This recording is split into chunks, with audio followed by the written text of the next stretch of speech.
Olá, tudo bem com você? A paz do Senhor.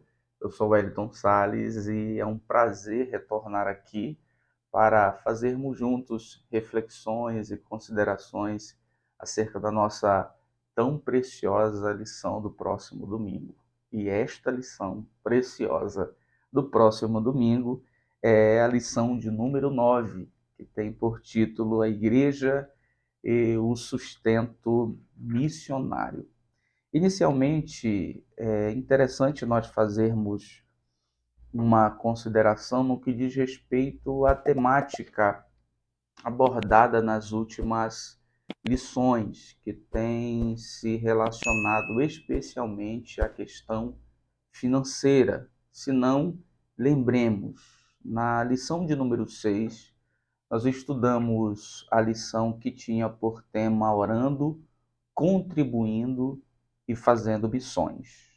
Na lição de número 7, nós estudamos a responsabilidade da igreja local com os missionários.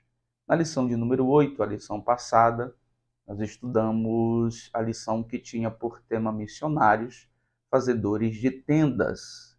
E nesta lição, nós estudaremos a igreja e o sustento missionário, ou seja, 4 lições que se relacionam por um tema só: a importância, a relevância, como também a responsabilidade de cada um e a igreja local de sustentar os missionários no campo, de forma que, de maneira lógica, quando pensamos em missões, nós não podemos escapar, nos furtar da abordagem a respeito do tema finanças, planejamento financeiro, sustento. Muito embora, desde sempre, esse assunto seja um tanto sensível e espinhoso para a maior parte das pessoas. Mas como nós veremos nessa lição, há princípios bíblicos, inclusive de recompensa divina para aqueles que entendem, entre outras coisas, o princípio da mordomia cristã e administram aquilo que Deus lhes tem dado a oportunidade de ter para a glória de Deus, para o bem dos outros, nesse sentido especificamente na obra missionária. É interessante que nós observamos que a lição desse trimestre acaba por ser dividida em temáticas, além dessa temática financeira, que até aqui tem contemplado pelo menos 4 lições. Antes destas 4 lições com essa temática, nós estudamos também 4 lições com uma temática específica, que era a transcultural. Certamente, de maneira sistemática, organizada, nós temos aprendido a respeito da missão transcultural, com essas 4 lições que vimos, e temos aprendido a respeito da importância do tema finanças na obra missionária, com estas 4 lições. Depois de termos feito esta consideração mais, eu diria, pedagógica, curricular, é interessante a respeito desta lição, a lição de número 9, a igreja e o sustento missionário, fazermos a menção do que se constitui como pano de fundo bíblico. Qual é a ocorrência, qual é a circunstância bíblica que explica, que fundamenta, que é base das nossas reflexões nesta lição. Sem dúvida nenhuma, é fácil perceber que o pano de fundo bíblico diz respeito à experiência de Paulo com as igrejas da Macedônia, chamar a atenção para a curiosidade, inclusive isso é muito interessante, da experiência de Paulo indo para a Macedônia. Paulo resolvendo se direcionar para outras regiões, recebeu a orientação sobrenatural do Espírito de Deus, impedindo-o de ir para onde ele desejava. À noite, Paulo teve um sonho que concluiu ser uma visão, uma orientação divina de um homem com trajes macedônios lhe pedindo ajuda. E aí começa a trajetória do apóstolo Paulo por essa região da Macedônia que contempla Filipos, Tessalônica e Bereia. E, no final das contas, Paulo recebe a ajuda das igrejas que ele ajudou a plantar em Tessalônica, Filipos e Bereia. A história começa Paulo ajudando a Tessalônica, a história caminha Paulo sendo ajudado pelas igrejas. Em outras palavras, ajudado pelos macedônios. É interessante essa via de mão dupla. Paulo ajuda espiritualmente a região da Macedônia e depois pelas igrejas da região da Macedônia, financeiramente é ajudado. Mas ao lado desse quesito, ao lado dessa experiência de Paulo com as igrejas macedônicas, está a experiência de Paulo com uma igreja específica da região da Acaia, que é a igreja em Corinto. Se as igrejas na Macedônia, especialmente Tessalônica e Filipos, tiveram problemas financeiros, mas mesmo assim ofertaram de maneira generosa no ministério de Paulo, inclusive para sustentá-lo na cidade de Corinto, os coríntios, numa situação social totalmente diferente, marcada por um favorecimento financeiro em vista da geografia da cidade, que comportava 2 grandes portos, Cencreia e Lanqueu, ou Lanquel, 2 portos que ligavam o mundo com a Caia. A igreja em Corinto, assim como a cidade, é rica em todos os sentidos, mas a igreja em Corinto tem dificuldades em relação às finanças, e é lá que nós vemos um Paulo sendo, em nome da honra, em nome da preservação do ministério, em nome da preservação da saúde da igreja, tendo que trabalhar com as suas próprias mãos para não gerar nenhum tipo de mal-entendido e isso ser, naturalmente, algum tipo de atrapalho ao evangelho na cidade. Então, o pano de fundo bíblico é essa experiência com as igrejas destas regiões. Uma experiência bem-sucedida de pessoas, de igrejas que compreenderam bem o princípio da oferta na Macedônia, Filipos, Tessalônica e Bereia, que apesar das suas impossibilidades foram grandemente generosos, e do outro lado um exemplo ruim de uma igreja que tinha muitas possibilidades financeiras, contudo não aprendeu, não se deu a esta oferta, eu diria divina, de obediência ao princípio de sustento dos obreiros, especialmente dos missionários. Inclusive é lá para a carta que Paulo escreve aos Coríntios, ou melhor, na carta que Paulo escreve aos Coríntios, que ele defende o sustento dos obreiros do ponto de vista humano, do ponto de vista bíblico no Antigo Testamento, do ponto de vista bíblico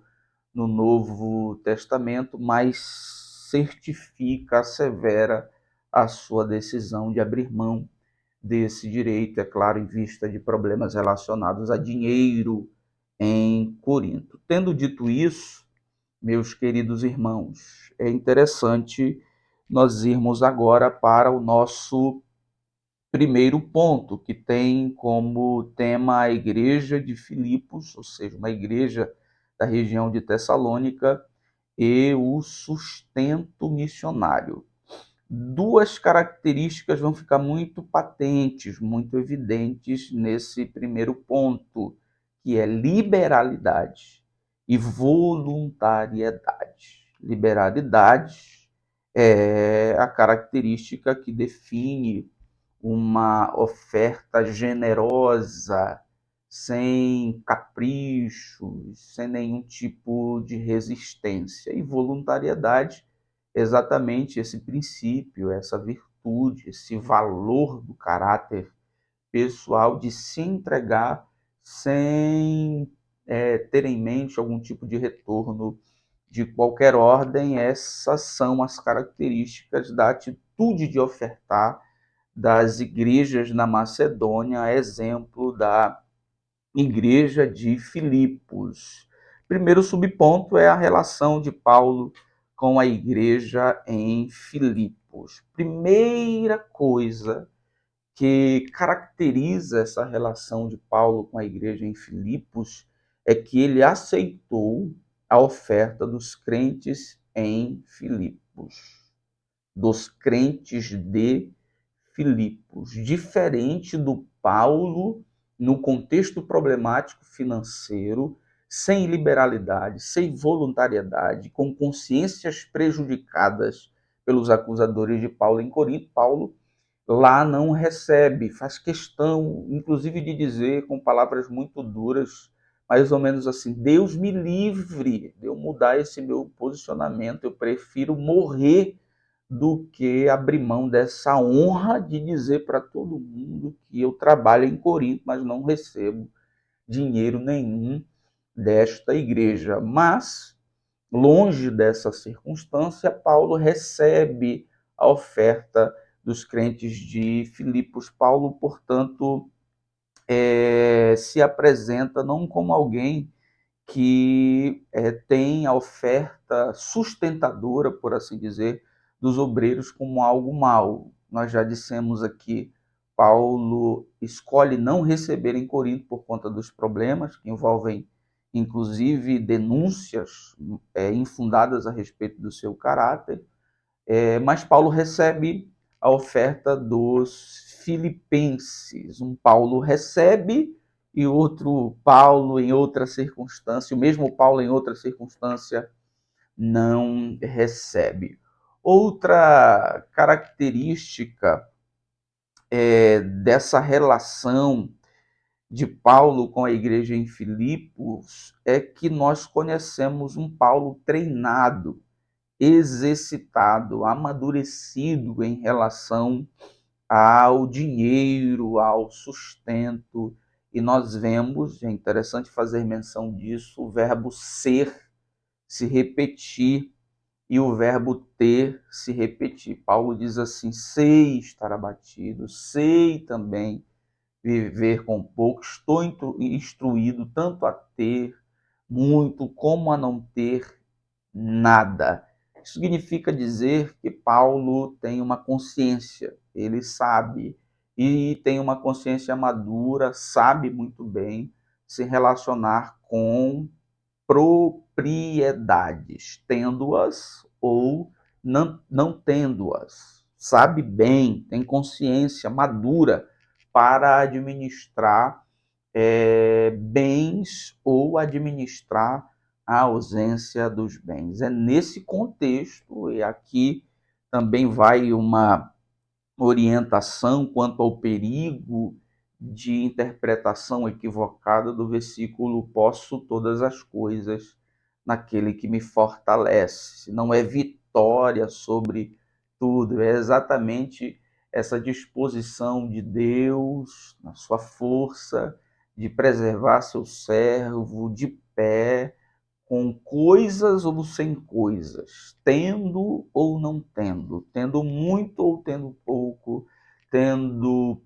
ou não tendo nada, sendo ajudado ou não sendo ajudado, sendo sustentado ou não sendo sustentado. As possibilidades dentro dessas circunstâncias não vêm dos homens, vêm daquele que fortalece o homem de Deus, que nesse caso é o apóstolo Paulo, bem diferente, né, daquela interpretação triunfalista que nós costumamos ver, mas esse posso está incluído, está no contexto dessa sobrevivência do apóstolo Paulo em vista de uma consciência madura em uma variedade de circunstâncias, ora marcadas por ter, ora marcadas por não ter. E A terceira característica, meus amados irmãos, que nós vemos aqui e que explica muito da atitude de Paulo na sua relação com a igreja em Filipos é que Paulo é um judeu, certamente do Sinédrio, do superior tribunal religioso judaico, é alguém rico. Nós temos um exemplo bíblico de alguém que fazia parte dessa corte, que é Nicodemos. Nicodemos é rico e por isso e por outras razões, inclusive jurídicas, vai ter um encontro com Jesus de noite. Jesus era daqui a pouco alvo do julgamento, do juízo dessa corte que Nicodemos faria parte. Então, Nicodemos teoricamente está conversando com o réu, o que em qualquer época é inaceitável. Então, Nicodemos vai ter esse encontro com Jesus de noite. Nicodemos é rico, tanto é que no final da narrativa do Evangelho ele vai conceder algumas benesses a respeito dessa circunstância da morte de Jesus. Paulo seria do Sinédrio, portanto, alguém rico, mas no Evangelho, longe desse universo jurídico religioso judaico, o apóstolo Paulo é reconhecido exatamente por uma realidade contrária, mas é reconhecido por uma realidade marcada pela falta, pela dificuldade, mas como ele bem disse, ele podia todas as coisas naquele que o fortalecia. Então, meus queridos irmãos, nesse primeiro subponto, Paulo e a igreja em Filipos, nós consideramos o fato de que Paulo, diferente da sua experiência aos Coríntios, recebeu a oferta dos crentes, né, a oferta recebida por um homem de Deus, vinda de um coração voluntário, como na experiência do missionário Paulo, não é um problema. Nós temos algo que marca também a experiência de Paulo com a igreja em Filipos, é esse Paulo experimentado, ele sabe, ou seja, ele tem consciência, ele sabe muito bem, com essa consciência madura, administrar a circunstância marcada por ter e não ter, e Paulo explicando, na verdade, essa construção de consciência, alguém que um dia foi muito rico, mas no evangelho passa dificuldade, mas está de pé porque ele pode tudo naquele que o fortalece. Primeiro subponto, nós vamos considerar o privilégio de participar do sustento missionário. Privilégio de participar dessa dinâmica de oferta com esse nobre objetivo, com essa nobre missão que é de sustentar o missionário. Paulo vai dizer, tentando apresentar a igreja em Tessalônica e Filipos e Bereia, enfim, as igrejas da Macedônia aos coríntios, que os irmãos da Macedônia se esforçaram, cobraram, insistiram para participar do privilégio de ofertar no ministério do apóstolo Paulo, de sustentar o ministério do apóstolo Paulo na cidade de Corinto. Muito diferente da consciência prejudicada, a depender da cultura, a depender da experiência, a depender inclusive de experiências administrativas mal sucedidas da igreja local, de pastores, de secretarias de missões que pediram oferta, mudaram o objetivo da oferta, a oferta não cumpriu o propósito, a oferta não chegou para o missionário, a oferta é sabido que foi usada para comprar coisas, a oferta é sabido que até foi usada de maneira criminosa para comprar bens pessoais. Tendo em vista essas experiências traumáticas, nós temos pessoas que não têm a consciência de que ofertar para o sustento missionário é um privilégio, mas um problema, porque um dia ofertaram, um dia se esforçaram, um dia lançaram sua semente nesse celeiro abundante missionário e, infelizmente, foram enganadas.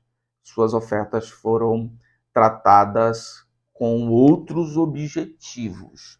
Mas, biblicamente, a oferta na obra missionária É um privilégio que contempla membros e obreiros da igreja local, especialmente os obreiros, porque além de ser um privilégio, acaba por ser um comportamento exemplar, ou seja, aqueles que estão no púlpito, que fazem frente a essa promoção da necessidade de sustento missionário, claro, devem ser os primeiros e os mais abundantes na oferta missionária. E nós temos também, nesse segundo subponto, o exemplo do interesse dos filipenses. O apóstolo Paulo utiliza para falar dos filipenses, para agradecê-los a respeito da oferta que chegou a eles, mais ou menos assim: olha, eu agradeço a vocês, que vocês renovaram o seu interesse por mim. Vocês lembraram de mim, vocês não esqueceram de mim.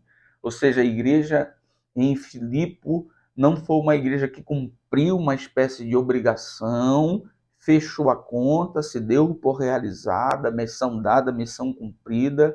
Não, mas uma igreja que manteve, que permaneceu em constância, fazendo esforço, inclusive, para não esquecer do apóstolo Paulo e, logicamente, não esquecer do sustento do apóstolo Paulo. É claro, essa dinâmica de sustento missionário diz respeito à oração, à intercessão, mas aqui nós damos ênfase ao sustento financeiro, que é um privilégio coletivo dos membros e da igreja local, e nós temos como exemplo a igreja e o interesse da igreja em Filipos, que se esforçaram, como nós já vimos, para participar do privilégio e se interessaram por renovar o seu interesse, a sua lembrança pelo apóstolo Paulo. E em último lugar, desse primeiro ponto, o terceiro subponto, fala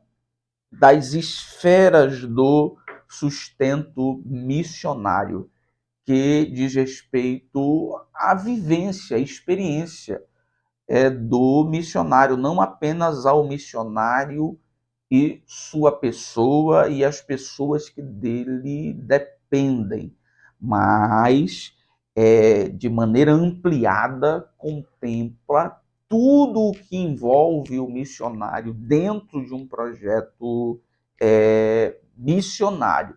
Nesse sentido, nós vamos considerar a diversidade das esferas de necessidade do missionário, que diz respeito à alimentação, moradia, necessidades de natureza do contexto cultural e assim sucessivamente. Não há, inclusive, condições de nós aqui, lembrando, trazendo à memória de maneira geral, pontilharmos um por um, enumerarmos todas as necessidades da esfera da vida do missionário dentro de um planejamento missionário, porque são muitas, desde a preparação do missionário até que a igreja tenha de maneira amadurecida seu autossustento, um obreiro nativo da igreja mesmo, para dar prosseguimento à obra de Deus onde esse missionário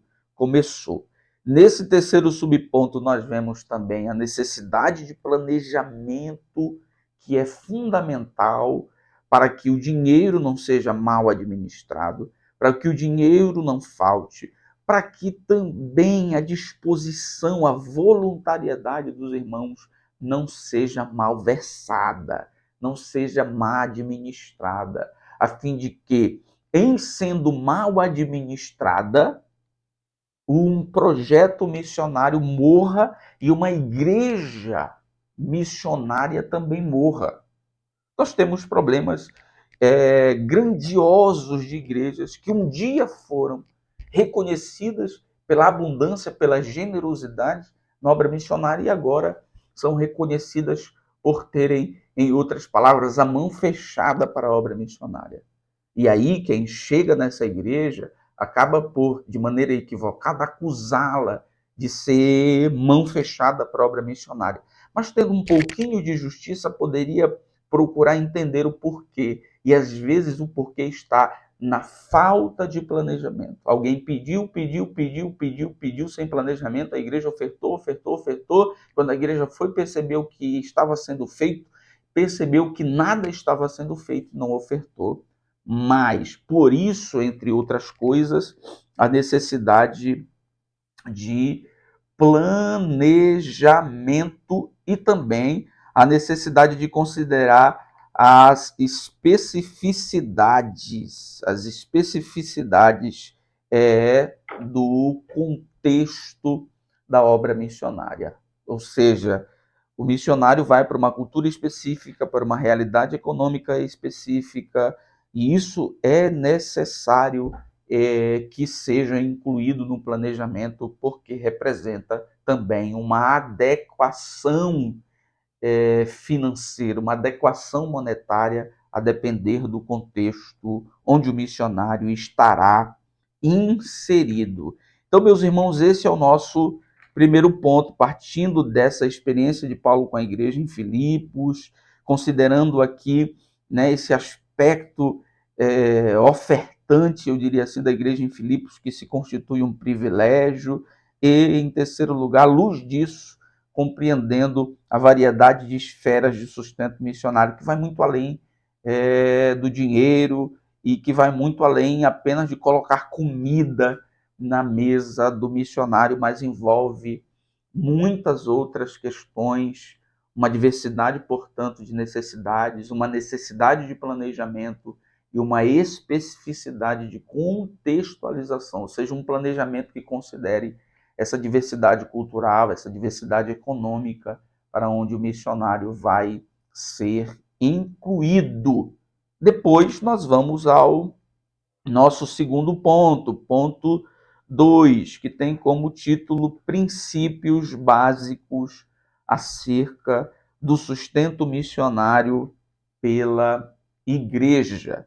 Primeiro subponto, nós temos o custo do sustento missionário.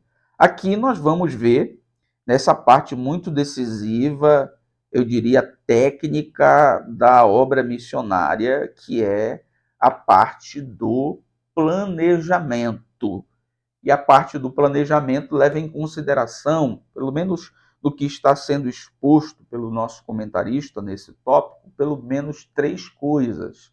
Primeiro, a localidade para onde o missionário será enviado. Sem dúvida nenhuma, no planejamento financeiro deve estar, de maneira muito clara, tudo o que envolve a localidade para onde o missionário será enviado. Não apenas do aspecto religioso, não apenas do aspecto moral, não apenas do aspecto da construção de métodos evangelísticos, mas numa esfera de compreensão mais ampla.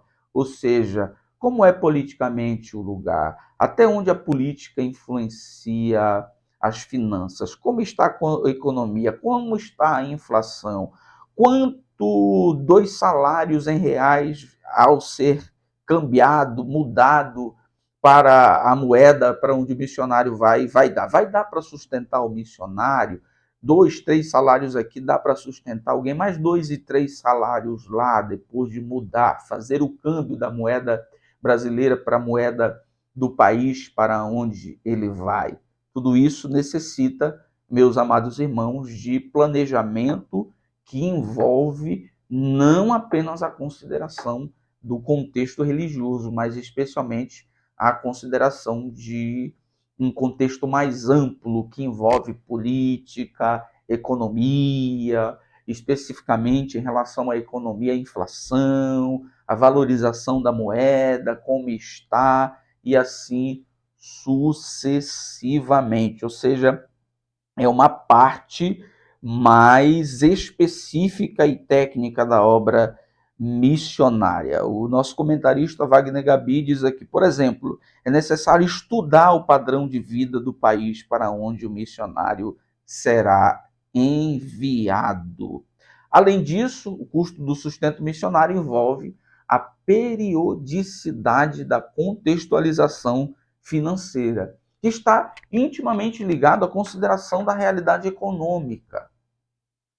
Se considera no estudo inicial a realidade econômica para onde o missionário vai ser enviado, inflação, valorização da moeda, quanto é os salários que nós enviamos, transformados para a moeda do país onde o missionário está, isso, a depender do lugar onde ele esteja, precisa ser revisado periodicamente, porque senão, por exemplo, os 3 salários inicialmente valorizados, que davam para sustentar o missionário, sua esposa, seus filhos, as necessidades em torno da vida do missionário lá, já não podem, em vista da possibilidade do aumento da inflação, da perda de compra do salário do missionário. Então, isso precisa ser revisto periodicamente, porque no nosso contexto, há pessoas que imaginam que está se dando muito dinheiro, em alguns casos, para o missionário, mas não considera a realidade econômica onde o missionário está. Isso precisa ser revisto. Por exemplo, se o missionário vai para um país da América Latina nesse momento que está vivendo certo tipo de convulsão econômica, lembre-se da Venezuela, lembre-se do Uruguai recentemente, lembre-se agora recentemente da Argentina, então precisa ser revisto periodicamente esse planejamento até para que o missionário não sofra do ponto de vista financeiro onde ele está. E em último lugar, o custo do sustento missionário também envolve a previsão do autossustento, ou seja, o planejamento para que em algum momento o missionário, a igreja, a obra de Deus consiga sustentar o missionário. Mas nós costumamos dar ênfase ao treinamento, à preparação de obreiros nativos, ou seja, o missionário planta a igreja, vai ganhando almas, vai fazendo o filtro de quem pode ser um obreiro nativo, até para que essa igreja tenha uma saúde melhor do ponto de vista cultural. O obreiro de lá, que conhece as circunstâncias de lá, o contexto de lá, fala melhor a língua, sabe se relacionar melhor e, naturalmente, a igreja vai continuar. Então, esse primeiro subponto do segundo ponto aborda, meus irmãos, essa parte mais técnico-administrativa, especificamente financeira, da obra missionária, que requer planejamento, que inclui a consideração da localidade para onde o missionário será enviado, a periodicidade da contextualização financeira e a previsão do autossustento. No segundo subponto, tem-se, com base na experiência de Paulo com os irmãos da Macedônia, especificamente os filipenses, princípios básicos para o sustento missionário, com base em Filipenses, capítulo 4, versículo 10 até o versículo 15. Qual é o primeiro princípio? Organização sem ignorar a carência. A organização, o planejamento é técnico, mas esse modo de organizar, esse planejamento, eu diria, frio, ao pé da letra, técnico, não pode desconsiderar a carência, a necessidade dos missionários no campo. Segundo, a regularidade e eficiência. O missionário não pode receber uma vez aqui, daqui a 3 meses, outras vezes. Nós não sobreviveríamos, não conseguiríamos arcar com as nossas responsabilidades. O missionário não é diferente de nós, não é menos digno, não é menos responsável pelos seus compromissos financeiros. Então, é necessário, nesse planejamento, ter regularidade e eficiência. O dinheiro precisa chegar. O terceiro princípio é o princípio da voluntariedade para a obra missionária. Inclusive, é chamada a atenção porque recentemente nós temos visto uma série de métodos para que as pessoas ofertem na obra missionária. E há, assim, de maneira muito ruim a consideração de pessoas que estão fazendo sorteios, rifas, e prometendo isso ou aquilo para que a oferta missionária melhore, ou seja, não há uma atitude voluntária, há uma atitude movida por segundas intenções, inclusive segundas intenções que podem ser supridas por métodos que não são bíblicos. O método bíblico é voluntariedade, segundo se propõe no coração. O outro princípio é o princípio da amplitude. A ideia de que a obra missionária tem uma grande esfera de necessidades. Necessidades são muitas, portanto, a demanda financeira também pode ser considerável. E, em último lugar, o princípio da permanência, regularidade, constância. Então, nós temos, conforme Filipenses 4, 10 e 20, confirmado pelo nosso comentarista, estes princípios de sustento da obra missionária. Organização sem ignorar a carência, regularidade e eficiência, voluntariedade, amplitude e permanência. No terceiro subponto, nós temos o apoio fiel e permanente, que acaba sendo, na verdade, uma conclusão muito óbvia desse segundo subponto, né? É necessário que o apoio seja permanente, mas o apoio só conseguirá ser permanente com dois requisitos cumpridos: organização, planejamento e fidelidade, ou seja, a permanência, a regularidade da oferta, da manutenção financeira do obreiro, depende totalmente da fidelidade da igreja. Não depende de rifa, não depende de jogo, não depende de sorteio disso, daquilo, de premiação disso, daquilo. É só obedecer o princípio bíblico da voluntariedade, da mordomia cristã e da fidelidade a Deus. Nós não podemos suprir, nós não podemos tentar resolver um problema de desobediência a princípios bíblicos com erros, com métodos, inclusive que na Constituição brasileira são vistos como ilegais. O apoio precisa ser permanente e a permanência depende de organização e fidelidade da igreja local e de cada membro, de cada pessoa que faz a igreja local. No último ponto, ponto 3, nós temos o tema aprendendo a investir na obra de Deus. E aqui o nosso comentarista vai colocar lado a lado a experiência da igreja em Filipos e a experiência da igreja em Corinto. E a experiência da igreja em Filipos fica apresentada em 2 Coríntios, capítulo 8, versículo de número 2 até o versículo de número 4. Diz mais ou menos assim: no meio da mais severa tribulação, a grande alegria e a extrema pobreza deles, dos irmãos de Filipos, transbordaram em rica generosidade, pois dou testemunho de que eles deram tudo quanto podiam e até além do que podiam.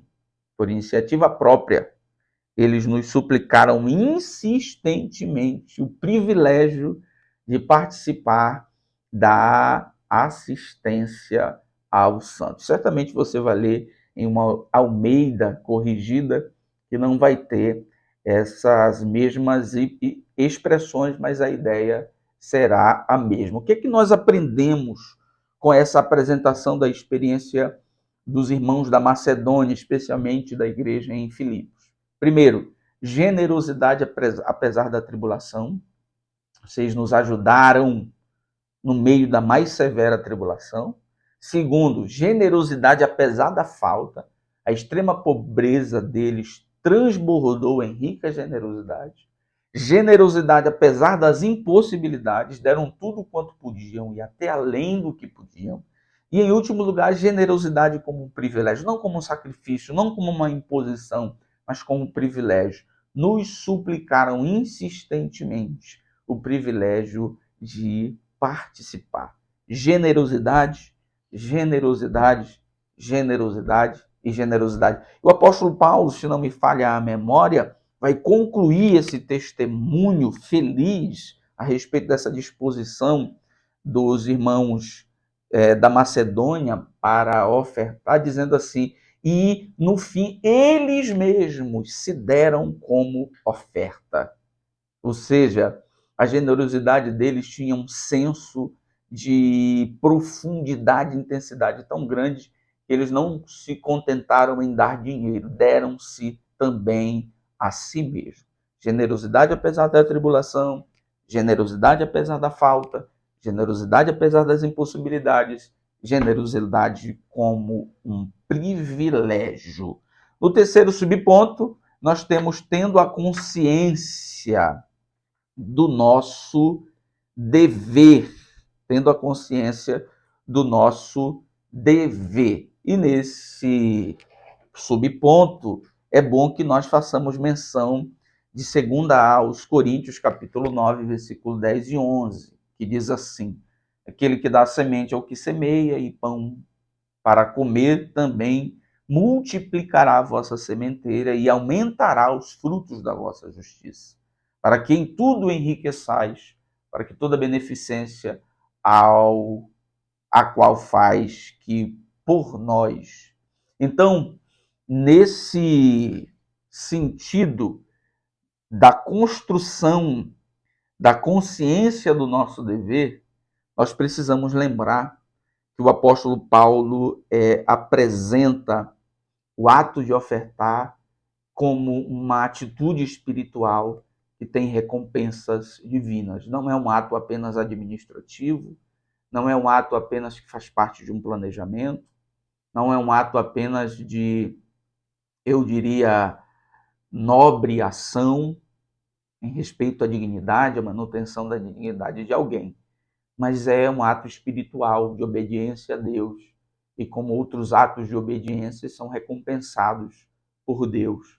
Nesse sentido, a oferta é apresentada na Bíblia como um ato de semeadura. Você semeia, Deus vai te fazer colher. A oferta é um ato de louvor, não é dinheiro, é oferta, é culto, é adoração a Deus. E oferta é um ato de obediência, obediência ao princípio bíblico de manutenção da obra de Deus e manutenção daqueles que trabalham na obra de Deus. Então é preciso, na construção dessa consciência do nosso dever, não a ideia de que eu sou obrigado, de que eu dei minha palavra, eu vou ter que cumprir, mas muito além disso. Muito além disso.